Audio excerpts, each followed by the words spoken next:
Hello and welcome back to the channel, welcome back to another video. This one is player rankings where myself and George from Ingenuity Fantasy, which if you don't know about Ingenuity Fantasy, check out the link in the description, completely free website, ingenuityfantasy.com. You can get all sorts of good stuff on there. There's match stats from Opta, there's articles from various different people about all sorts like captaincy, differentials.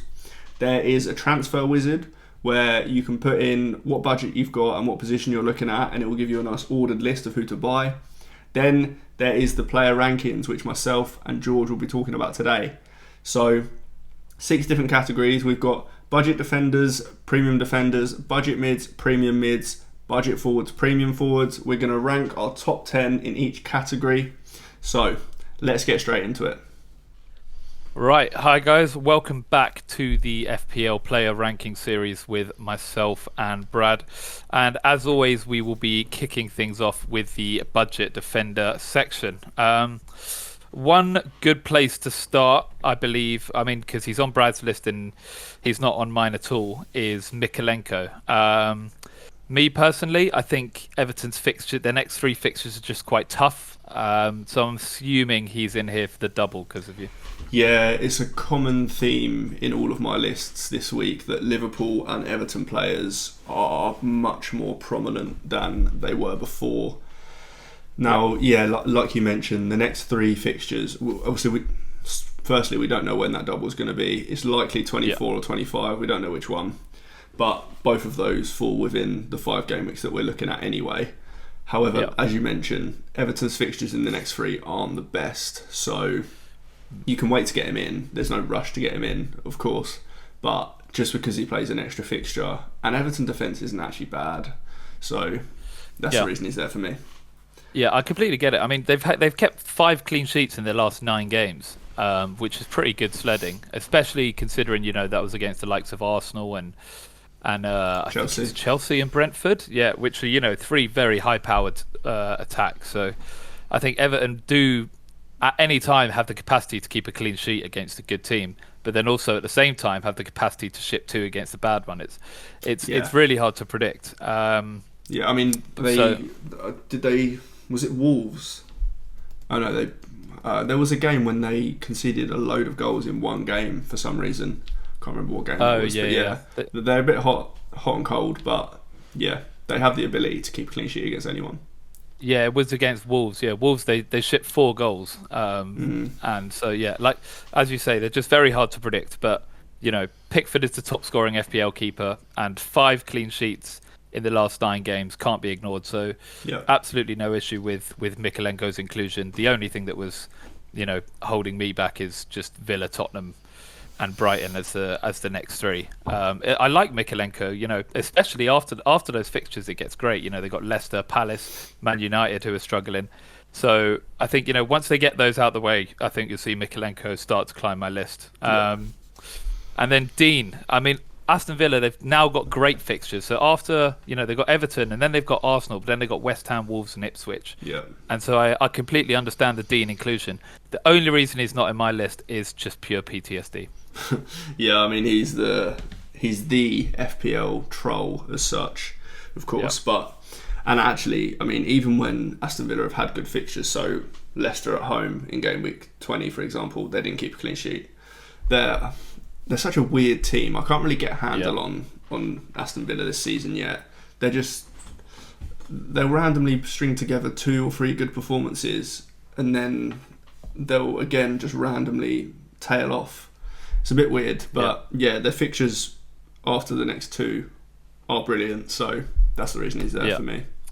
Yeah, I completely understand it. It's just, and the stats are there and the minutes are there. It's just PTSD for me. That's the only thing holding me back. And as you say, Aston Villa are they're in that weird bracket where it's really hard to get a handle on them. And I think they're in there with other teams like Man United and Spurs and. It's just really hard to predict. Are they good at the moment? Are they not good? Like they'll play well in a big fixture and then play awful in a bad one.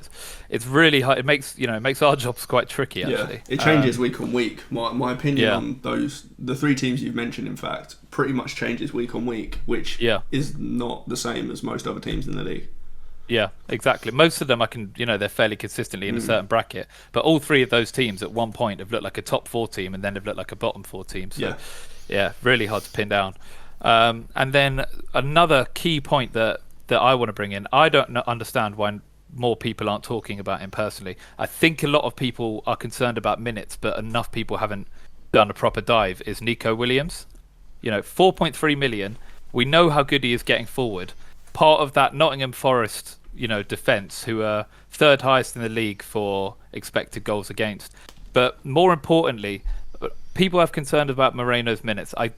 Moreno stealing some minutes. I do get it. But Nico Williams has started the last 6 in a row, and 5 of them have been full 90s. Now, if he was going to be rotated with Moreno, or if that was their plan, you'd think at least a couple more of those 90-minute stretches, Moreno would come in at some point, because in a couple of those games they were blowing teams away. Do you know what I mean? It would make perfect sense to bring Moreno on and rotate them a bit, but we're just not seeing that. And as you mentioned before, Moreno hasn't even been in the squad for a bit of that. So I think for 4.3 million, Nico Williams is excellent value at the minute. And especially once they get the Liverpool fixture out of the way, their fixtures are pretty good.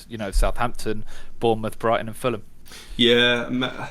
He is potentially one that is being overlooked by myself included, to be honest. Just because, Moreno was the guy at the start of the season and up until six games ago. But like you say, Williams has started all of the last 6, and as you mentioned, Moreno hasn't even been in the squad for 3 of them. I'm not quite sure what's going on there really, but Williams, does seem to be the guy. And like you say, we know how good he is at going forward. That Liverpool fixture is very bad, though, I think. Yeah. But like you say, after that is Southampton at home, so swings and roundabouts, really. But maybe he is being a little bit overlooked just because of how attacking he is. Yeah, exactly. And I think, it's high reward, but it's a low risk but high reward because he's only 4.3 million. I'd get it if he was like Ina's price. I'd get the hesitation, but at 4.3 million, he can be your 5th defender pretty easily and still provide you with excellent rotational value. Agreed. So talking the fact that you've got Williams at 4, I've got Mikalenko at 4. Mikalenko's got an extra game, but it would not surprise me one bit if Williams outscored Mikalenko in this 5-game week period. Yeah, absolutely. And I think part of that is because what we're seeing now with Forest's attack, before it was Forest's defence would be really good, and then, they'd nick a 1-0, they'd nick a 2-1, but Forest's attack now is actually purring. So in 5 of their last 6 wins, I think they've scored more than 2 goals. They've been blowing teams out 2-0. They've been playing really, really good football going forward as well. So I'd be really surprised if we don't see Nico Williams starting to chip in going forward as well. So I just think he's gone underrated, especially as a 4.3 million asset. Yeah, that's fair. I do agree with you, to be honest. Like you say, his price is very appealing for sure. Yeah, exactly. And then Mazraoui. So you've bought Mazraoui. I'm never sure where to, as we mentioned with United, I'm just never sure where to land on them. I love Mazraoui as a player, and I like how he's starting to play more and more advanced. I just can't trust United in the slightest. Yeah, that is completely fair. Completely fair. As we mentioned, they're a team that just are up and down. You have no idea what United are going to get each week. But the fixtures, this week's fixture in particular, Southampton at home, is unbelievable. And then they don't play a particularly purring attack in quite a while. Yeah. Admittedly, he is a slight rotation risk, but it does seem like Dalot and Mazraoui are going to play as wing-backs. Ahmad now seems to be playing as part of the front 3. We've seen more, so I do think we see Mazraoui and Dalot play as those wing-backs. So, I mean, we saw it was more Dalot against Liverpool, but we saw how attacking those wing-backs can be, and with the fixtures not being bad, I don't mind him. Yeah, completely agree. And then Botman. So, I mean, we've seen how well Newcastle's defence has played recently. I mean, they also just kept a clean sheet at the Emirates against a full-strength Arsenal team without Nick Pope as well. So, I mean, Newcastle's defence, we can definitely be trusted at the moment. And at 4.4 million, Botman is probably pretty nailed. I mean, I would say personally, on balance, he's our best defender. Shah and Byrne have done a great job, but Botman's ceiling is just different to those guys. Botman could be a superstar. So I think he does get the majority of the minutes there. So 4.4 million for a way into nailed minutes into the Newcastle defence, I just think it's a great option. Yeah, his price is unbelievable, to be fair. And his first game back against Spurs, he played brilliantly. But that kind of is the issue. All three of them, Byrne, Shah, Botman, are all good. All played very, very well recently. We'll talk about it a little bit more when we come onto the premium defenders and we talk about Shah, but I'm not sure the minutes are that secure. Fair. And so, it leads us nicely onto the premium defenders. So I think a good place to start with the premium defenders is Trentgate. So, I mean, I understand you've got Liverpool players high probably because of the double. I'm just waiting to see where the double settles and, what happens with it before, sort of bringing them in. But there's also concerns now that, after Trent's performance and all the Real Madrid stuff, the only reason he slid down one spot for me is I'm a little bit concerned that Slot might punish him in some way. And, Liverpool, now Konate's back, do have the personnel to give Trent a stint on the bench. Yeah, I think there is genuine concern around that. I think it's not kind of something that's being overblown. It was a next level stinker against Man United, like next level bad. So, and Conor Bradley is fit and back and is actually genuinely good. So they do have the means to not play Trent, albeit we saw in the game before that how good Trent can be. So it's a difficult one. I think I will have him high until we see evidence of the minutes being a problem. But it wouldn't surprise me if they do become a problem quite soon. Yeah, completely agree. So it's definitely a wait and see situation. But God, he did look really bad. Yeah.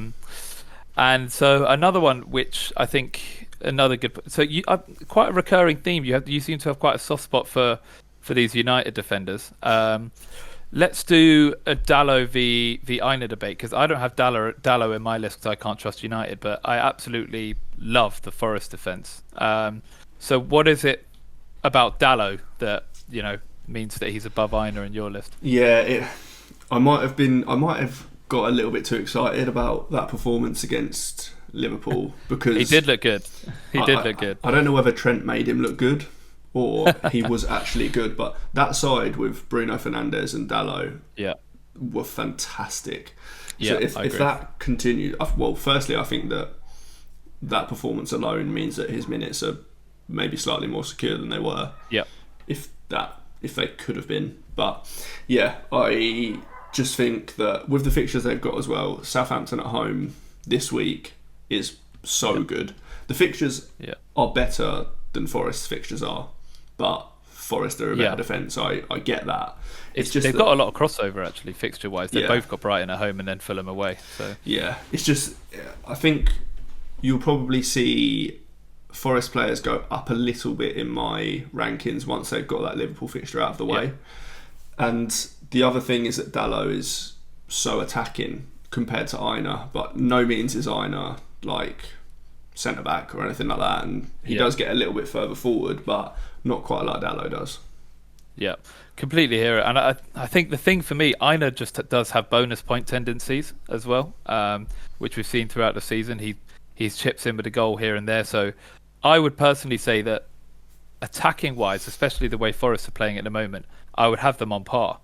And then, so the deciding factor for me is just Forest are just 10 times better than United. So that's the only logic for me. But you're right, Dalot did look really good against one of the better defences in the league. So absolutely can't be discounted there. And then that leads us finally on to Shah. So this is where we'll do a bit of discussion about the Newcastle defence. So I'd say, I mean, even as a Newcastle fan, it's hard to predict what we'll do at centre-back because Shah is the right-footed one, so you would expect him to start.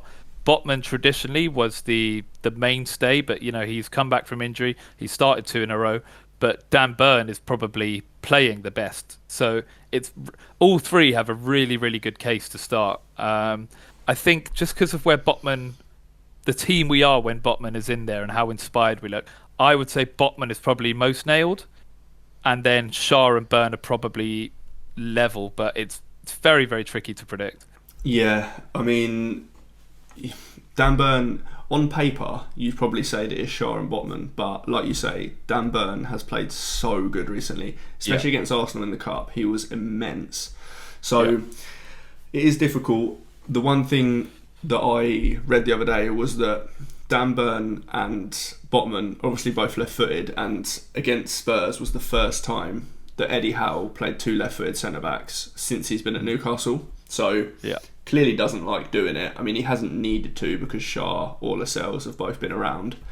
Yeah. So for me, I think Shah is probably the more nailed one out of all of them, just because he's right-footed. But we don't really know yet. We need a couple more weeks worth of data to understand it properly. I mean, Shah's been suspended. There hasn't really been a game where they've actually all been available yet. So we do need more data on it, I'd say. Yeah, I completely agree. It's definitely a wait and see sort of situation. Fingers crossed he doesn't stick Burn back at left back, but but yeah. So let me know what you guys thought of our lists over here. Let us know if there's anyone you think we missed, and we will see you again for the midfielder segment. Right, welcome back. We are now going to get started on the cheap mids section. We'll start off quickly. I've now subscribed to the Church of Eze, as Brad will be pleased to hear. It was 3 weeks ago I was saying, I just needed to see Palace do it. I just needed to see him do it. And he did it. And Palace's fixtures are fantastic. So I think Eze goes straight to one for me, and also because of where he was earlier in the season, he now comes in at a massive discount. So he's just providing excellent value at the moment. Yeah, I brought him into my actual team a couple of weeks ago. The fixtures are just so good, like almost perfect. So can't really argue with that. He is getting way better minutes than I thought he was going to get as well. I thought we'd see kind of this 70-ish, like easing him in a bit, but he's been playing 80 plus in the last few weeks, and as I mention every week, there is potential that he's on penalties. Admittedly, he probably doesn't take the next one because Mateta scored the last one, but Mateta's not going to always be on the pitch, and when he's not, Eze will take the penalty, I believe. Yeah, completely agree. I think not that he can get higher than one, but if he was the guarantee for penalties, then I think he just becomes almost a must-have option once that gets confirmed. Because we've seen, I think it was last week when it was João Pedro and Raul Jimenez, and it was a really good, and Mbuemo. It was a really good week for penalty takers. So penalty taker FC teams like Brad's would have done absolutely brilliantly. So I think we're now realising the importance of it. So I think if Eze can get a few in there, then his stock skyrockets. And then Semenyo. So I mean, I've still got Semenyo high just because I kind of back Bournemouth's ability to do damage against big boys. Like I don't think their attack slows down. It's a bad defensive fixture for Bournemouth, definitely. But I think Bournemouth are an any given Sunday team. And Semenyo, is as greedy as it comes. So I think that's why he stays high for me. Yeah, I've been a huge fan of Semenyo in general. I've got him in my team. He's going nowhere. But just because, Bournemouth attack is one of the better attacks in the league, like genuinely top 3. And Semenyo is kind of at the heart of it. He takes plenty of shots. I mean, not all the best quality, but if he's shooting that much, he's going to score goals. But the fixtures are just the opposite to Palace. They're almost as bad as they can get. It's Chelsea away, Newcastle away, Forest, Liverpool. Those 4 are rough. After that, it gets quite nice. So he will be coming up the list soon. But for now, there's just better options. Yeah, completely hear it. And then Martinelli. So Martinelli was an interesting one. So we did see him get rested for Nwaneri, but Nwaneri has since been injured. So as you mentioned before, I think we his minutes are pretty much nailed. Just a bit of concern about Arsenal's attack, really. They just seem a bit out of sorts. Yeah, they haven't been great, have they, really, in the last couple of weeks? I mean, against Newcastle in the Cup, they were pretty bad. Creating a fair amount of chances, but just fluffing them, basically. Yeah. But yeah, minutes-wise, I don't see... No, if the Nwaneri injury didn't happen, he would have dropped down my list because Nwaneri would be taking minutes off of him at that right wing slot. But I don't see who else plays on the right with Saka out and Nwaneri out now. Admittedly, the fixtures are okay as well. I mean, Tottenham are home this week, North London derby, so who knows what happens there. But Tottenham defence is never good. Yeah. So, yeah, I think he's still high just because I think he, for once, actually gets good minutes. Yeah, completely agree. And then Rodgers. So, I mean, I've got Rodgers fairly high. He's gone up for you somehow. Somehow we dropped out of your list, maybe the suspension. But I just quite like Aston Villa's. So, once they get the Arsenal fixture out of the way in game week 22, they've got they've got West Ham, Wolves, and then Ipswich, and they've got Everton this week. So as fixtures go, it looks great for a Rodgers. And, we've seen Rodgers really, really picking it up in the last couple of times he's played as well. So, I mean, my opinion, he's a bit low on your list, but I think there's a lot to be excited about. Yeah, fantastic footballer, to be fair. Every time you watch him play, he's unbelievable. Great footballer, but again, it's the problem I've got with Villa more than him. I think that he's great. It's just I don't trust Villa to... Yeah. I mean, the next two fixtures, Everton away, Arsenal away, both pretty good defences. That's one problem that I've got with it. It wouldn't surprise me if they couldn't put a goal past either of those teams, which is my issue. Just because, that's all it is. I just don't trust Villa. I trust him. I just don't trust Villa. Yeah, and that's completely fair. If I could trust Villa, he'd probably be above the likes of Sarr for me. But you're right. There is just those doubts. And then Sobbo and Maka. I mean, I'm assuming this is because of the double, because Sobbo's minutes are as unreliable as they come, and Maka is the centre mid. So, even with the double, I don't think either of those sniff this list for me. McAllister's been getting forward a lot more recently than previously. To be fair, he's actually been finding himself in the box quite a lot. So he's not. When Szoboszlai plays, Szoboszlai is way more attacking than McAllister, of course. But as you mentioned, there is some slight minutes issues with Szoboszlai. But I still think he is.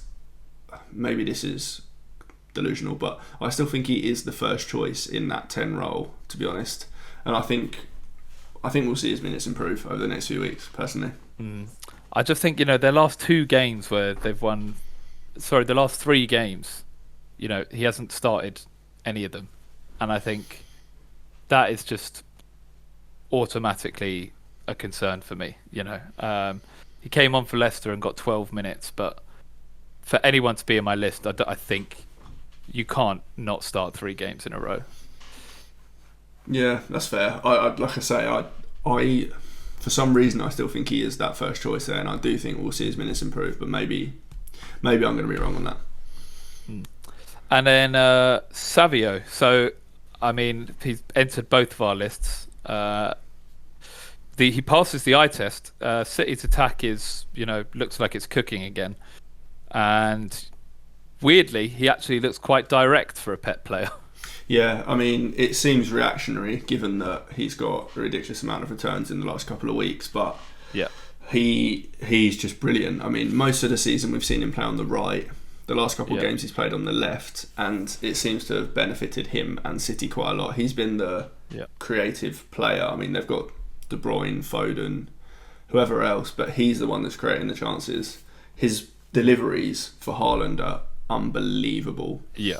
And the next few fixtures are really good. So Brentford away is good. I mean, Brentford attack is good, but Brentford defence not so much. And then Ipswich away after that, another good fixture.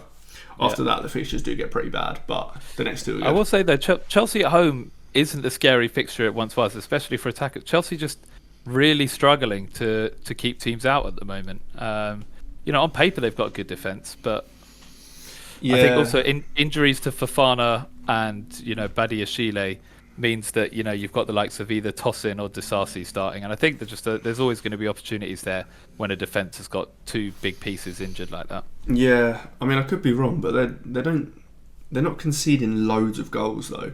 Like the last few games, they conceded 1, 2 goals, no goals. Like they're not conceding a load of goals. Admittedly, the fixtures they've not played like top attacks. Yeah, but regardless, the fixtures after Chelsea as well are rough. So not big on it.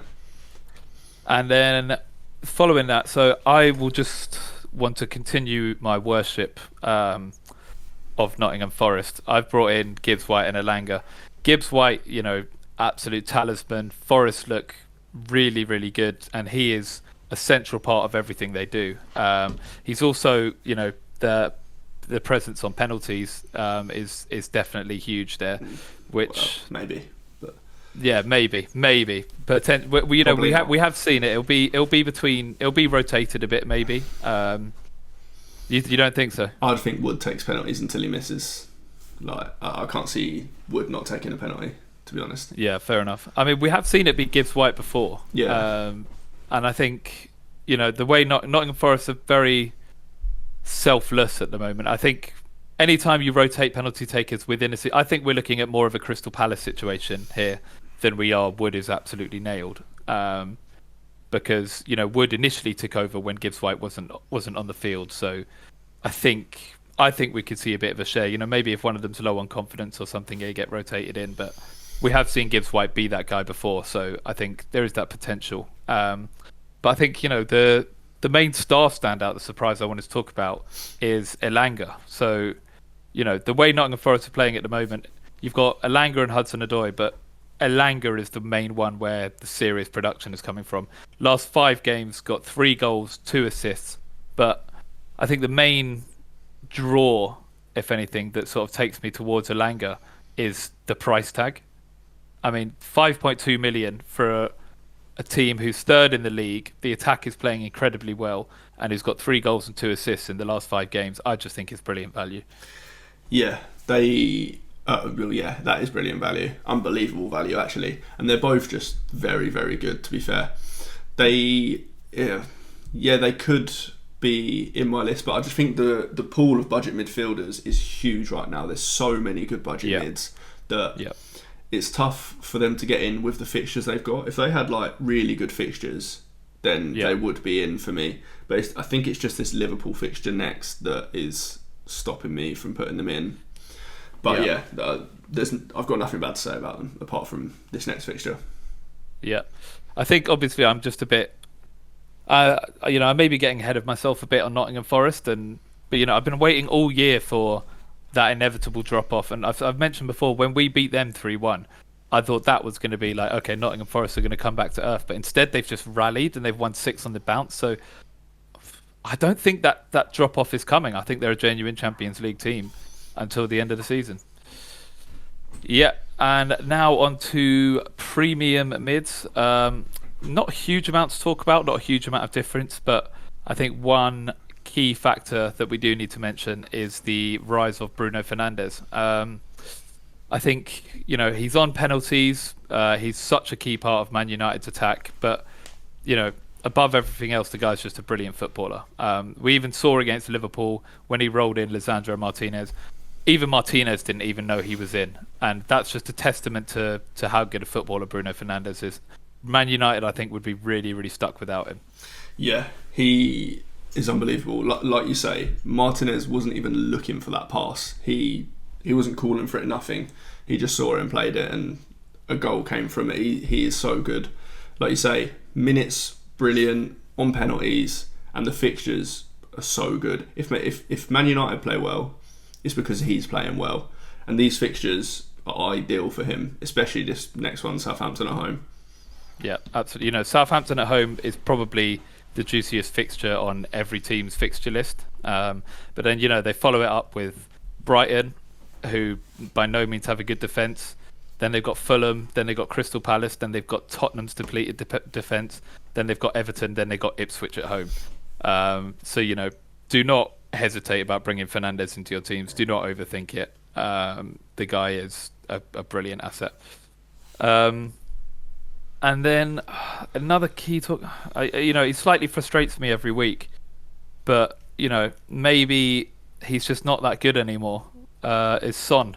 I know Tottenham have been quite depleted, especially defensively, but for whatever reason, Son is he looks half the player he has of recent years. Yeah, I think with Son, it's difficult because Spurs are one of those teams at the moment that you just can't really trust. If you own a Spurs player, you can't trust that they're going to play well in any given fixture, which admittedly the same can probably be said about Man United. But Son just doesn't seem as important in that Spurs attack as he once was. There was a time, even at the start of this season, where benching Son was just not on the cards, just because he was so important. But I think they could play a team without Son in it, and it wouldn't look. It's the complete opposite of Fernandes as such. If Man United played a team without Fernandes in it, you'd be thinking, okay, they're done going forward. Yeah. But the opposite can be said with Son at the moment. If they play a team without Son in it, I think they're fine. Yeah, completely agree. I mean, in the past, we'd seen him hold that talismanic value. Everything was going through him.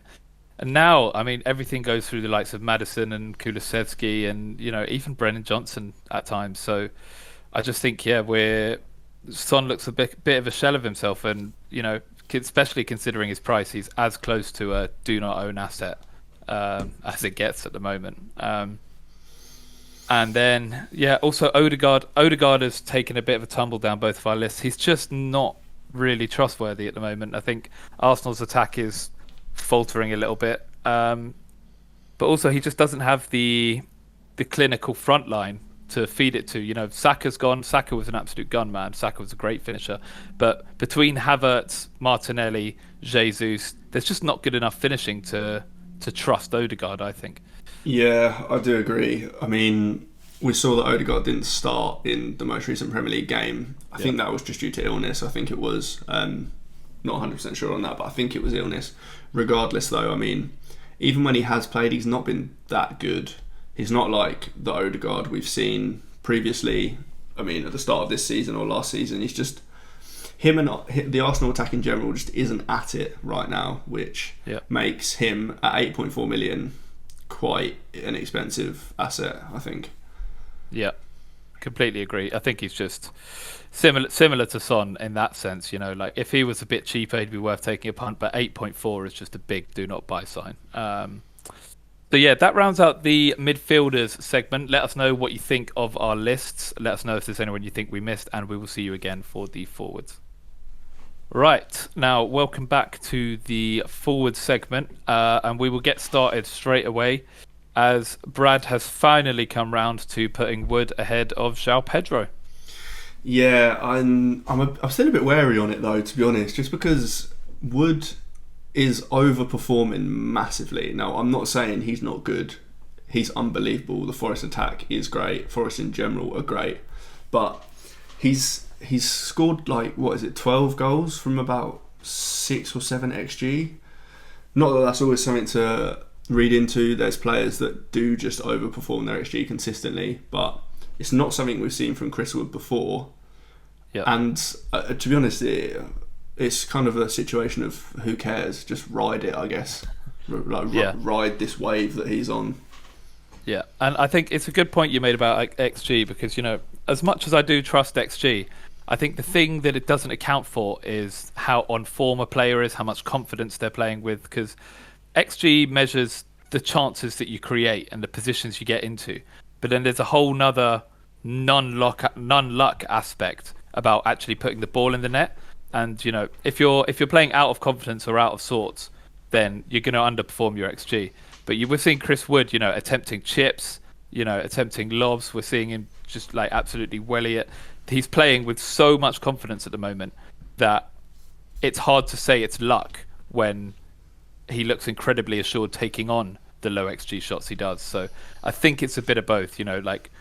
Yes, it's the chances are limited, but I think we can trust how well he is playing and the form he is in. Yeah, like I say, I mean, I think you can just ride it honestly. Yeah. I don't think it's a situation where you need to die on a hill of saying he's going to regress to his mean of XG and stuff. Just go with it. He's brilliant. Forest are brilliant. Yeah, completely agree. And by the way, that's not to say that João Pedro is a bad option. I mean, the guy's getting returns, week in and week out now. So I think these two have kind of separated themselves a little bit as 1 and 2. I think, Jesus and Wissa, they could be in that conversation. For Wissa, the issue is just their fixtures. I think no one loves a bit of Wissa more than me, but I just think their fixtures are, a bit wobbly at the moment. And for Jesus, it's just Arsenal at the moment. Their attack just seems a bit broken. And also penalties. I mean, Wood and João Pedro are both on penalties, so that will always keep them high. Exactly, 100%. And then another thing we want to talk about. So Evan Nilsson has been injured, and at the time of recording, Unal was next up. Now we've just had some news that Unal may have injured his ACL in training. Me and Brad, while recording this, don't know the full story or don't know, the ins and outs of it. All we've heard are reports so far. We're literally recording this right at the moment where the news has just dropped. So for now, he is in our lists, but we just want to make everyone aware of that potential developing situation. Yeah, I mean, it's not been confirmed. If the injury isn't the case, then I've got him at 5, which is quite high given that Bournemouth fixtures are pretty bad. For me, it's kind of just that the bar for budget forwards is actually pretty low at the moment. I mean, there isn't a great deal of good budget forwards. So if you're getting someone that, if he's not injured, would have been pretty nailed as the striker for a team that's like top 3 attacks in the league, then they can't ever be that bad. Yeah, completely agree. And then Ndai, I'm assuming Ndai is only here because of the potential double, because, I mean, I'm not a fan of any Everton attacker. I was, part of the trauma of DCL, so, I'm just a bit done with putting any Everton striker near this list. But, with the double in mind and, not bad fixtures, I do completely understand it. So I'm assuming that's why it's on yours. Yeah, that is exactly why he's on there, to be fair. I think he's probably Everton's best attacker right now, which is, again, a very low bar. But he probably is the guy for Everton. His minutes are just not an issue at all. He's played 90 minutes in most games recently. He hasn't not started in a long time. It is just Everton attack is about as bad as it gets. So, but again, the bar for budget forwards is low and he's cheap. So you're getting an extra fixture out of him when that can't be said for others.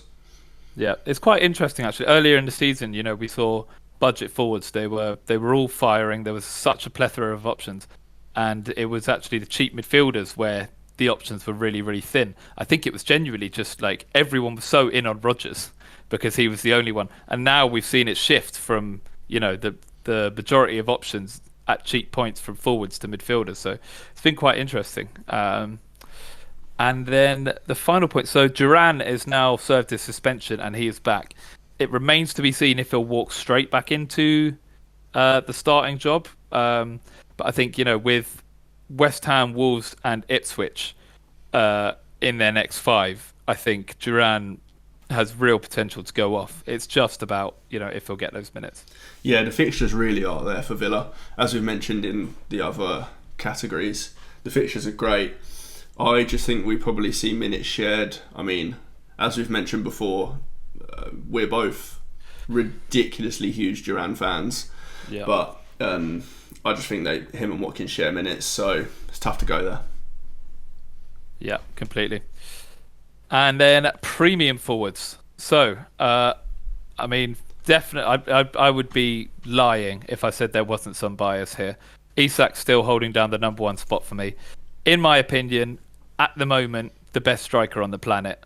But as Brad has kindly pointed out, since I put Isak number 1, Haaland has actually outscored him in FPL terms the last 2 weeks. So, I'll let you have your moment about why Haaland's better. Yeah, so 2 weeks ago, you decided to put Isak first. And actually, I was relatively close to doing it myself. The only reason I didn't was because of the fixtures that Haaland had. It's not to say that Newcastle didn't have good fixtures, because they did and still do. But yeah, the fixtures were too good for Haaland for me not to put him there. And yeah, as you mentioned, Haaland has outscored him. The fixtures were ridiculous though. It was Leicester and West Ham, so it doesn't get much better than that.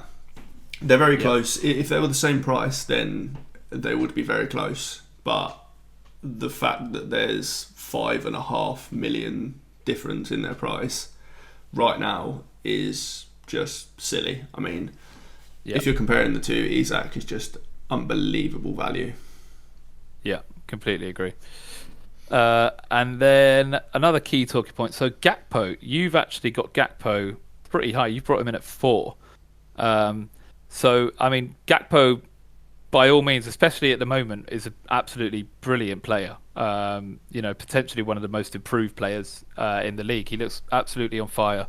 My only concern for Gakpo is his minutes. Now, I understand he's strung together quite a few starts, but it just seems like, whenever it gets to that 50, 60 minutes, whether Liverpool are winning or losing, he tends to be on the block for getting subbed. Even before he scored against United, he was just about to get subbed off. And then after he scored, they quickly changed it. So it's just, for me, I get the starts are there, but he's going to lose if he keeps losing about a third of his minutes over the course of the season, that will tot up.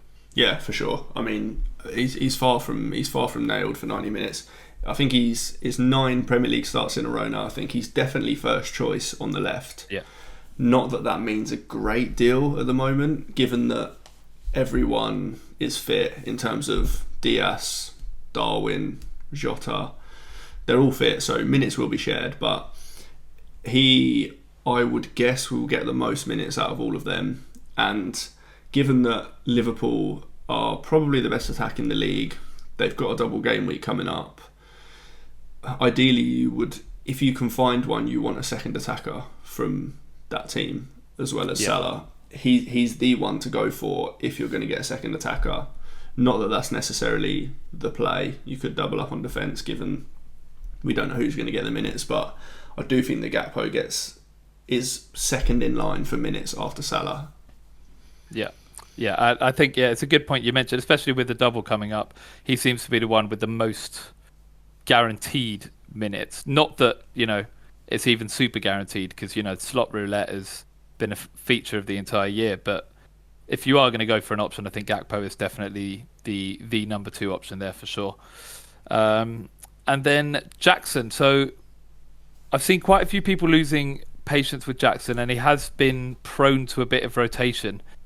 But at the same time, Chelsea have not looked good when he's been off the pitch. They have struggled when he hasn't played. So is there an element of, you think Maresca may have learned his lesson about rotating Jackson out?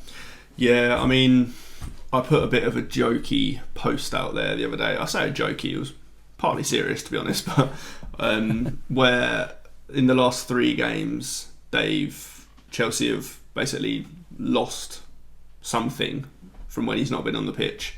So it's not good when he's not on the pitch. However, it's also not been that great when he is on the pitch.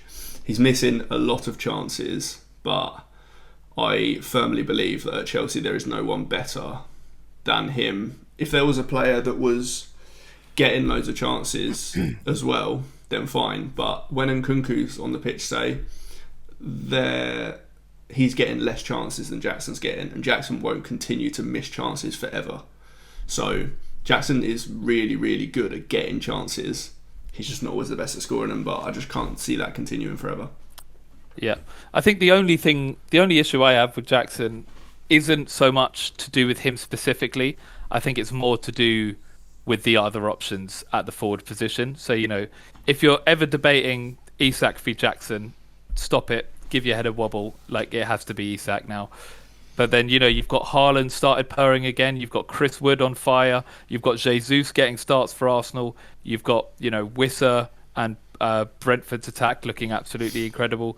So I just think at his price point, you're much better off going for a Wood than you are, and saving a bit of extra money than you are holding a Jackson. So I don't mind him as an individual. I just, when he's stacked up against some of the other options at the position, I just think he falls a bit short. Maybe, but also there's not many other forwards with better fixtures than him. I mean, Mateta is probably one who does have better fixtures, but over the next 4 weeks, Bournemouth at home, Wolves at home, City away, and then West Ham at home.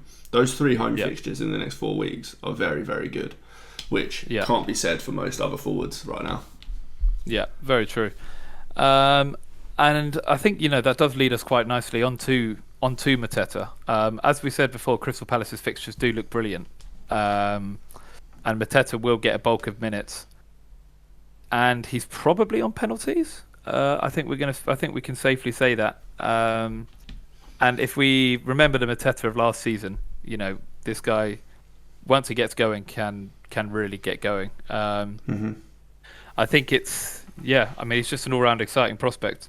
Yeah, I keep banging the drum of, I don't even know how long ago it was now, but Glasner said that he's not going to play all the minutes. He can't play all the minutes. Yeah. However, he is getting more minutes now. I mean, when he said that, he'd played 60 minutes in one game and then 59 minutes. He's now played 81, 82, 90, 90. So he is actually getting a lot more minutes than he was. And as we've mentioned, the fixtures are as good as it gets. So, yeah, I really like him.